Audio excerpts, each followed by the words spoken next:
What happens when one of Hollywood's most unpredictable minds walks onto a late-night stage expecting laughter, but leaves the room in stunned silence?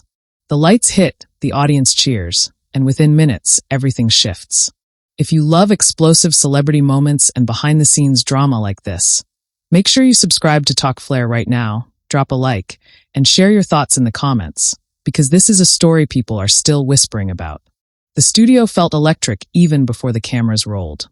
Jimmy Kimmel adjusted his cue cards, flashing his familiar grin to the crowd, the band playing a playful riff as the announcer's voice boomed through the room. Jim Carrey stepped out, his presence instantly commanding attention, his smile wide, but his eyes carrying something sharper beneath the surface. The applause was thunderous. People stood. Phones lifted. The energy felt less like a talk show and more like a moment about to become history. Jimmy greeted him with a handshake that lingered just a second too long, as if both men were reading each other before the conversation even began. They sat. The audience leaned forward. And for a few moments, everything felt exactly like viewers expected. Light jokes, quick banter, laughter rolling across the room like waves. Jimmy leaned in with a playful tone. "Jim, every time you're here, something unforgettable happens. I'm almost nervous tonight." Jim smirked, tilting his head. "Nervous? You should be. I never really know what I'm going to say. And sometimes I don't know what I'm going to feel either." The audience laughed, but the line lingered. There was a tension hiding inside the humor, something unscripted. Jimmy chuckled, trying to keep the rhythm light. "Well, that's exactly why we love having you." They started talking about his latest project. Jim described the role with passion, his hands moving dramatically, voice rising and falling like a performance rather than an interview. But then Jimmy shifted direction, just slightly. A casual question, maybe too casual. "So, Jim, people say you've changed a lot lately. More serious. More than tense.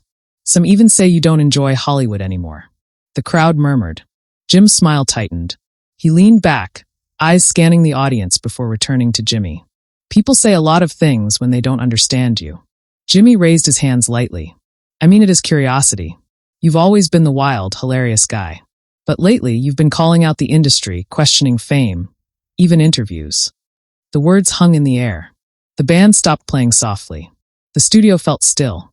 Jim leaned forward, elbows on his knees, his voice suddenly quieter. "You ever feel like you're sitting in a room full of people pretending everything's normal, when it's not?" The audience went silent. Jimmy blinked, caught off guard. "Well, this is television, Jim. Pretending normal is kind of our job." A ripple of laughter moved through the crowd, but Jim didn't laugh.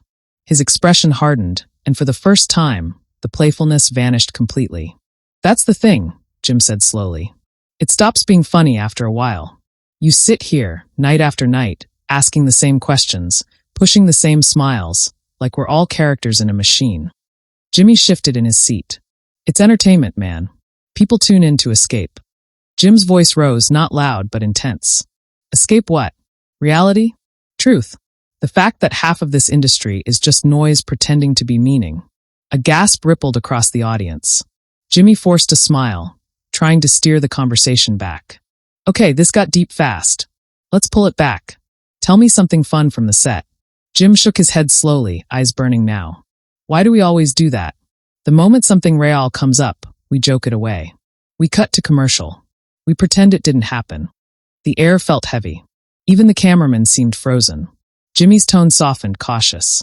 "Jim, nobody's trying to silence you. We're just trying to keep things moving." Jim let out a sharp breath, almost a laugh, but not quite. "Moving where? Toward what? Another viral clip? Another headline? Another night where we all clap and pretend everything's fine." The audience shifted uncomfortably. Some nodded. Others stared, unsure whether they were watching a performance or something painfully real. Jimmy leaned forward, lowering his voice. "You sound angry." Jim's eyes locked onto his. "I am." The honesty hit like a shockwave. No joke. No punchline. Just raw emotion spilling into a space built for laughter. "I've spent decades making people laugh," Jim continued, voice trembling slightly. "But sometimes I feel like the joke is on all of us. We keep performing, keep smiling, and nobody asks what it costs." The studio was silent now, no coughs, no whispers. Just the hum of lights overhead. Jimmy swallowed, clearly thrown off script. "I didn't expect this tonight." Jim gave a faint, tired smile. Neither did I. For a moment, it looked like the tension might break. Like they'd laugh and reset. But then Jimmy, trying to recover, made one more attempt. Is this method acting, or are we witnessing Jim carry off the rails? He joked lightly. The audience chuckled, but Jim didn't. His expression shifted. Not explosive. Not loud. Just cold. Off the rails, Jim repeated quietly. Jimmy's smile faded. I've given everything to this industry, Jim said, voice steady but sharp. And when I speak honestly, it becomes a joke. That's the problem. That's exactly the problem. A collective gasp filled the room. The tension was no longer subtle. It was undeniable. Jimmy raised his hands. Hey, I didn't mean it like that. But you did, Jim interrupted, eyes locked on him. Because that's what we do. Turn real emotion into a punchline. The audience was frozen, some staring wide-eyed, others gripping their seats. For the first time in the show's history, the energy felt completely unpredictable. Not playful. Not controlled. Real. And as the camera slowly zoomed in, catching the flicker of frustration across Jim's face and the uncertainty in Jimmy's eyes, one thing became clear to everyone watching. This wasn't just another celebrity interview anymore. Something had cracked open, and there was no script left to follow. The silence after Jim's last words didn't feel like the usual pause before laughter. It felt heavy, almost fragile, like one wrong sentence could shatter the entire atmosphere. The audience sat frozen, unsure whether to clap, laugh, or simply breathe. Even the band members avoided eye contact, their instruments resting quietly in their laps. Jimmy shifted in his chair, forcing a calm expression, though his fingers tightened around the cue cards. All right, he said slowly, voice careful. Let's take a step back. We're here to talk, not to spiral. Jim leaned back, staring at the ceiling lights for a moment before looking at Jimmy again. His voice came out softer this time, but it carried a sharp edge. You ever notice how the moment someone stops playing the part, everyone gets uncomfortable? Jimmy nodded cautiously. That's because people don't know if it's real or a bit. With you, it could be either. A few people in the audience laughed nervously, but the sound died quickly. Jim tilted his head, studying Jimmy like he was trying to see past the host persona. And if it's real? Jimmy hesitated. Then we listen. Jim leaned forward again, elbows resting on his knees, fingers clasped together. Good. Because I'm tired of pretending this is just another night where we trade jokes and go home. The room held its breath. I walk into places like this, Jim continued, voice steady but emotional. And everyone expects the rubber-faced guy. The loud guy. The guy who'll make you forget your problems. But nobody ever stops to ask if he's still there, or if he even wants to be. The vulnerability in his tone rippled through the audience. Some faces softened. Others looked uneasy. Jimmy's voice lowered. You don't have to be that guy anymore, Jim. People respect you. They admire you. Jim let out a short laugh. Admire? Or consume? The word landed hard. We live in a culture that eats people alive, Jim went on. We build them up, turn them into symbols, and then we wait for them to crack. And when they do, ratings go up. A few audience members shifted uncomfortably. Jimmy's expression tightened, sensing the direction things were heading. That's not what this show is about, Jimmy said carefully. Jim's eyes flashed. Isn't it? The tension sharpened again. You invite people here, Jim said, and we perform versions of ourselves. We sell stories. We sell smiles. But the moment someone breaks that illusion, suddenly everyone's panicking. Jimmy shook his head. No one's panicking. Jim gestured around the studio. Look around. People don't know where to look. They're waiting for a joke to save them from this moment. The camera cut briefly to the audience, faces caught between fascination and discomfort. Jimmy leaned forward, tone firmer now. You're not wrong. But this is still a show. There's a balance. People come here to connect, to feel good. If everything becomes heavy, it loses what makes it special. Jim stared at him for a long second, then nodded slowly. So that's the rule? Keep it light, keep it digestible, keep it safe. Jimmy exhaled. Keep it human. Jim's expression softened slightly, but only for a moment. Human isn't always light. The words echoed. A woman in the front row wiped her eyes, visibly moved. Someone behind her whispered, "This is intense." Jimmy noticed, glancing toward the crowd. You're clearly striking a nerve, he said. But let me ask you this. What do you want people to understand right now? Jim paused. The question seemed to catch him off guard. He leaned back, thinking, his jaw tightening as if wrestling with something internal. Finally, he spoke. I want them to understand that the person they laugh at is still a person. That behind every performance is someone carrying doubts, fears, questions. And sometimes they just get tired of wearing the mask. The room went quiet again, but this time it felt different. Less tense. More reflective. Jimmy nodded slowly. That's fair. But people also see you as fearless. You've always been the guy who says whatever he wants, does whatever he wants. Jim smiled faintly. Fearless isn't the absence of fear. It's just speaking anyway. Jimmy studied him. Then speak. Not as the comedian. Not as the movie star. Just as Jim. For a brief moment, Jim looked vulnerable, almost uncertain. His fingers tapped lightly against his leg, his eyes drifting across the audience, absorbing their attention. When I started, Jim said quietly, I just wanted to make people happy. That was it. I didn't think about fame. I didn't think about legacy. I just wanted to hear people laugh and know I did something good. He swallowed, his voice tightening. But somewhere along the way, it stopped being about joy. It became about expectations. About being bigger, louder, funnier every time. And when you can't keep up with that, people start asking what's wrong with you. Jimmy listened without interrupting, his expression now fully serious. Jim's gaze hardened again. And tonight, you joked about me being off the rails. Jimmy winced slightly. I said it lightly. But it wasn't light to me, Jim replied. Because I've heard that phrase 1,000 times. Every time someone doesn't understand me, they say I've lost it. The tension returned, sharper than before. Jimmy straightened. I didn't mean to dismiss you. Jim held his stare. I know, but that's how it feels. The honesty hung heavy between them. The audience remained silent, hanging on to every word. This wasn't entertainment anymore. It felt like witnessing a private conversation unfolding in public. Jimmy rubbed his hands together, clearly trying to reset. All right, let me ask you something different. When you walk out of here tonight, what do you want people to remember from this moment? Jim didn't answer immediately. He leaned back, eyes scanning the studio lights, the cameras, the crowd. Then he said, quietly but firmly, I want them to remember that I wasn't performing. The words hit deeper than anything before. No punchline. No exaggeration. Just truth. A long pause followed. The kind that feels endless on live television. Then, unexpectedly, a few people started clapping. Slowly at first. Then more joined in.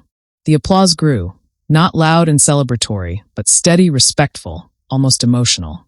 Jimmy looked around, surprised. Jim looked down, breathing slowly, as if grounding himself. But just as it seemed the moment might soften, Jimmy made one more attempt to lighten the mood.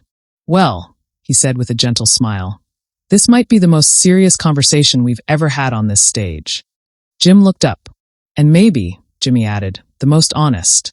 For a split second, it felt like the tension might dissolve. But Jim's expression shifted again, something unresolved still flickering behind his eyes. Because honesty, once unleashed, rarely stops halfway. And everyone in that studio could feel it. The conversation wasn't over. Not even close. The applause faded slowly, leaving behind a strange calm that didn't feel safe, more like the quiet before another storm. Jim sat still, hands clasped together, his eyes unfocused as if replaying something only he could see. Jimmy glanced at his cue cards again, but for the first time that night, they seemed useless. The atmosphere had shifted from tension to something deeper, raw, unpredictable, almost fragile. Jimmy cleared his throat. You know, we've had emotional moments here before. But this feels different. It feels like something bigger than just one conversation. Jim nodded slowly. Because it is. The words landed without drama, but their weight filled the room. Jimmy leaned forward. Then help me understand. What's really bothering you? Not the industry. Not fame. You. Jim hesitated. The question felt personal in a way nothing else had. His jaw tightened, and for a moment, it looked like he might deflect it with humor. The audience waited, almost hoping for a joke to break the intensity. But it never came.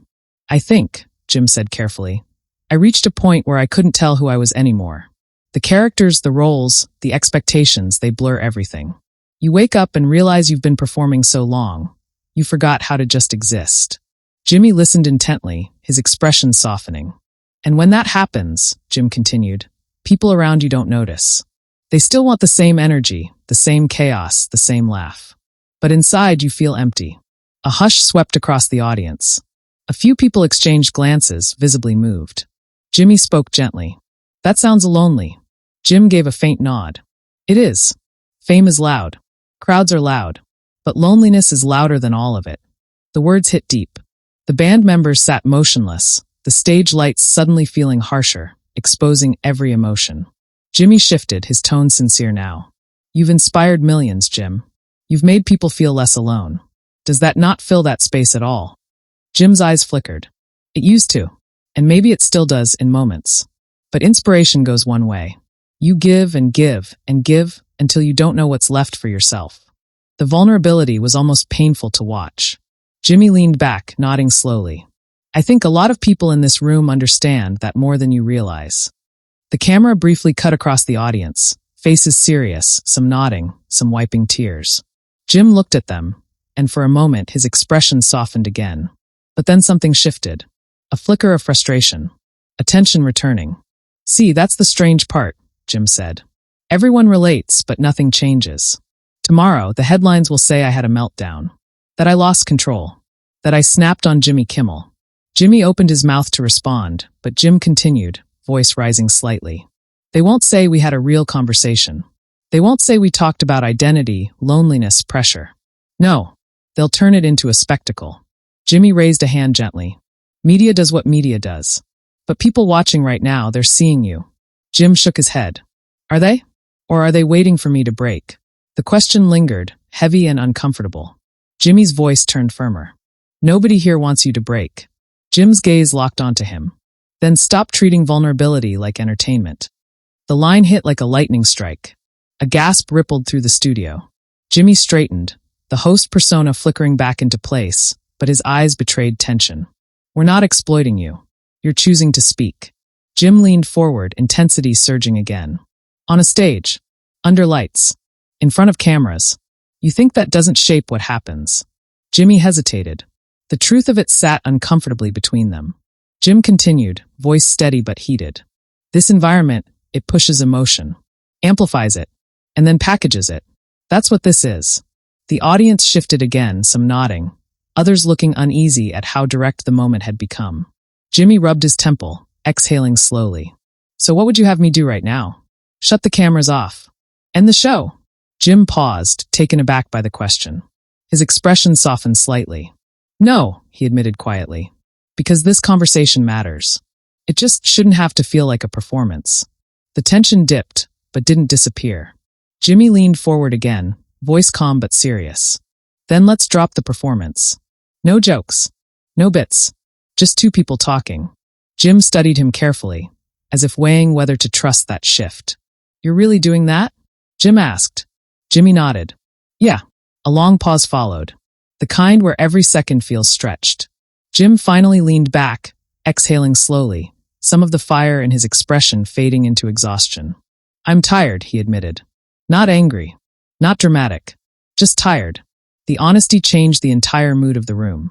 The intensity gave way to something more human, less explosive, more fragile. Jimmy nodded softly. I can see that. Jim ran a hand through his hair.